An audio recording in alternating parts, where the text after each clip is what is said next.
नमस्कार। आज का ये जो आसन है इसको बोलते हैं जानु सिरासन।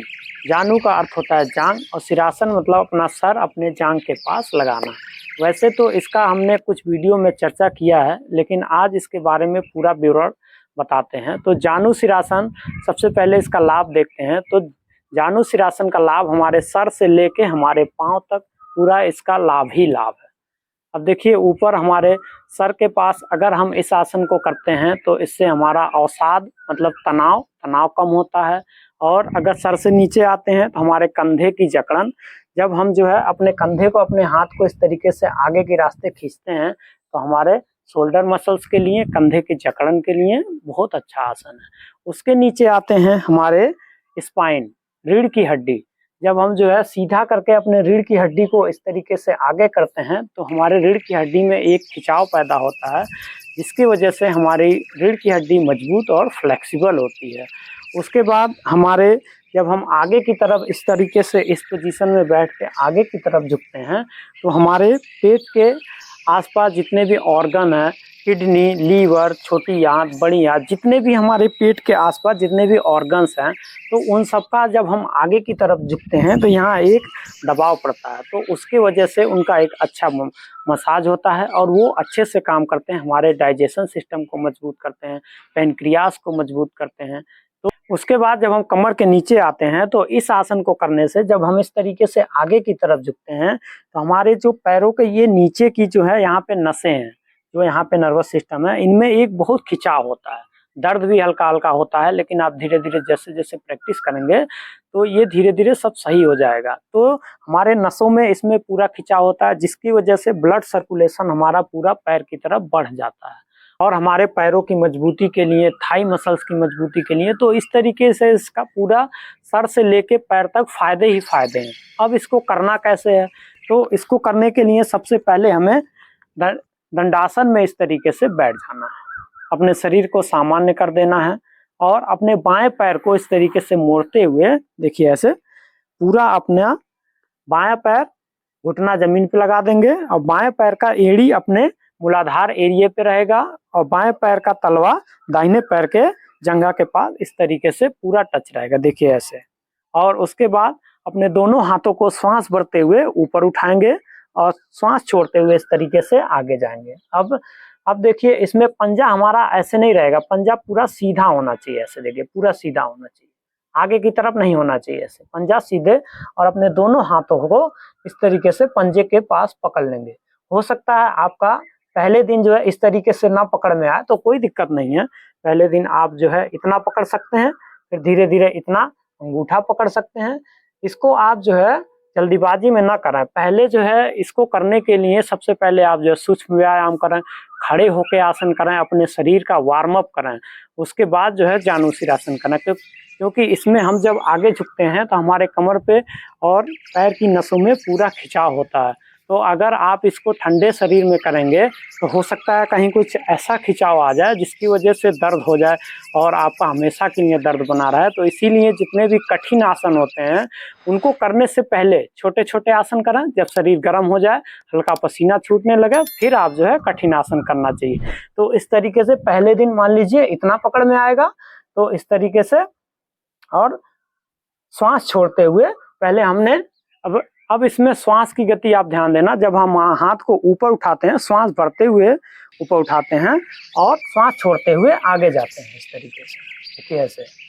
तो आप धीरे धीरे इसको 10 से 15 दिन प्रैक्टिस अगर करते हैं तो इस तरीके से बड़े आसानी से आपका हाथ आपके पंजों में पकड़ में आने लगेगा। उसके बाद श्वास छोड़ते हुए अपने माथे को अपने घुटने पे इस तरीके से लगाने की कोशिश करते हैं और अपनी दोनों कोहनी जमीन पे टच करने की कोशिश करेंगे, ऐसे देखिए श्वास छोड़ते हुए।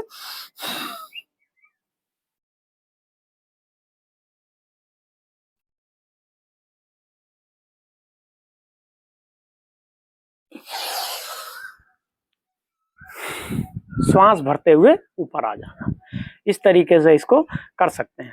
अब इसको 3 चक्र कर सकते हैं, बारी बारी से पैरों को दोहरा के। अभी हमने बाएं पैर को मोड़ा, अब बाएं पैर को धीरे धीरे ऐसे सीधा कर लेंगे।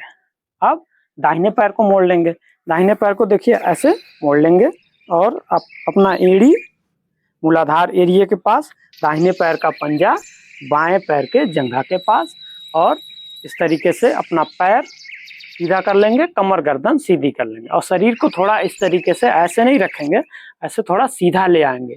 उसके बाद अपने दोनों हाथों को ऊपर उठाएंगे श्वास भरते हुए और श्वास छोड़ते हुए इस तरीके से नीचे आएंगे, अपने पैर के पास पकड़ लेंगे। पकड़ने का आप जो है ऐसे भी पकड़ सकते हैं, ऐसे हाथों को फंसा के भी पकड़ सकते हैं। जब धीरे धीरे करेंगे तो पकड़ में आएगा ही। उसके बाद धीरे धीरे इस तरीके से, अगर ऐसे नहीं पकड़ पा रहे हैं तो कोई दिक्कत जो है इतना ही पकड़िए, ऐसे नहीं पकड़ पा रहे हैं तो अंगूठे को ऐसे पकड़ के शुरू में पहले कोशिश कीजिए। तो इस तरीके से ऐसे अपने हाथ को पकड़ लेंगे और श्वास छोड़ते हुए अपने माथे को अपने घुटने पे ऐसे लगा देंगे और दोनों कोहनी जमीन पे लगा देंगे ऐसे।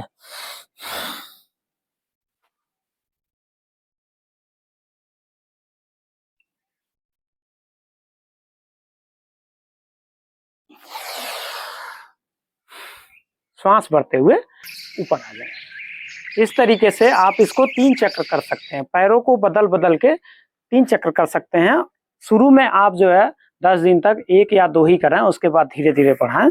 तो इस तरीके से बाएं पैर को मोड़ा, श्वास भरते हुए हाथ ऊपर किया, श्वास छोड़ते हुए नीचे गए, पैर को सीधा किया, पंजा खड़ा किया और श्वास छोड़ते हुए इस तरीके से अपने माथे को अपने घुटने पे लगाए।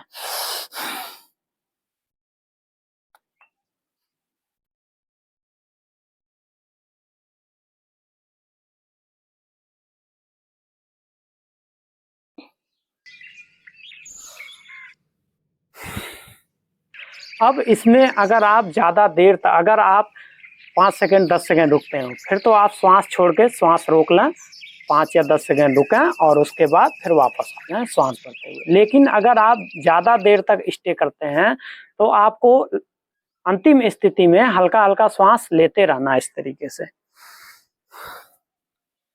ज़्यादा देर तक रुकेंगे तो हल्का हल्का श्वास लेते रहेंगे।